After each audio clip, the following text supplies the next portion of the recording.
For my cultural presentation, I interviewed my friend Chef Tine Sokun. Chef Tine, or Tine for short, is from a small village called Mang Rusay, which is located in Battambang, Cambodia. Tine left Cambodia when she was about 11 years old, which was around 8 years ago when her dad sponsored her and a couple family members over to America. Tine's native language is Khmer, which is essentially the language of Cambodians. She did have quite difficulty learning English as she came over in 5th grade. She learned English through our school's ESL program and by simply conversing with fellow peers. The family structure in Cambodia is somewhat similar to the one we have here in the U.S. In Cambodia, they usually live with just immediate family, so for example, children and their parents and extended family members tend to live nearby. In Cambodia, there aren't necessarily any other ethnicity groups that live there, but 2 other Asian ethnicities, Chinese and Vietnamese, live there as well. Tine came to America for the education and opportunities that are offered here. She is also a Xavier University student. She chose Xavier because she has fellow, older peers who currently attend Xavier, as well as teachers who graduated from Xavier who all influenced her to come to Xavier. The U.S. has met her expectations. As mentioned, Tine came to the U.S. for the education offered, and the education she so far received has met her expectations, especially due to the modern technologies and the standards that have pushed her to do her best. She also had expected that Americans would be curious about where she was from and what her home country was like, as she knew she'd be considered different. As expected, she's made many friends after they learned about her background.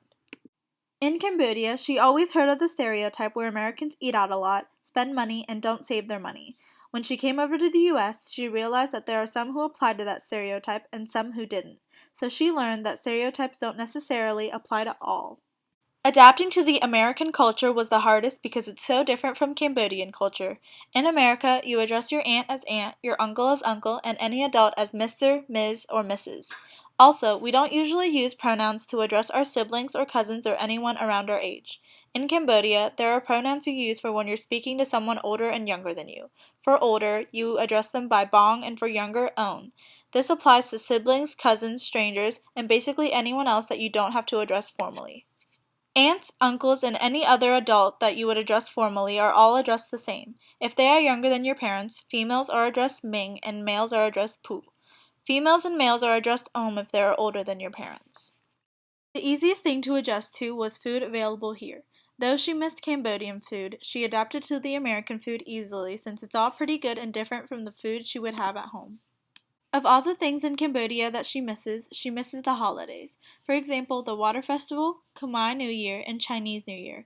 The Water Festival is the New Year celebration that takes place in Southeast Asian countries, and Khmer New Year is the 3 to 4 day festival celebration that is the biggest national holiday in Cambodia.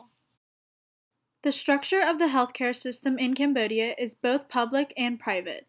But emergency access to healthcare is hard to obtain, especially for people who live in small villages, and there is no health insurance over in Cambodia.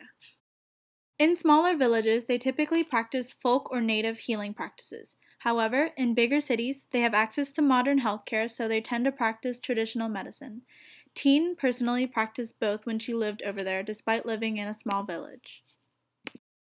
Cambodians are time-oriented, but there are no big consequences for being slightly late to something.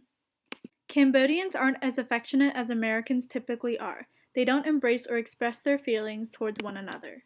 One final thing that Tine wants Americans to know about her culture is that Cambodians care very much and have much respect for their elders. People there constantly go back to their parents or grandparents to check up on them and make sure that they're doing okay.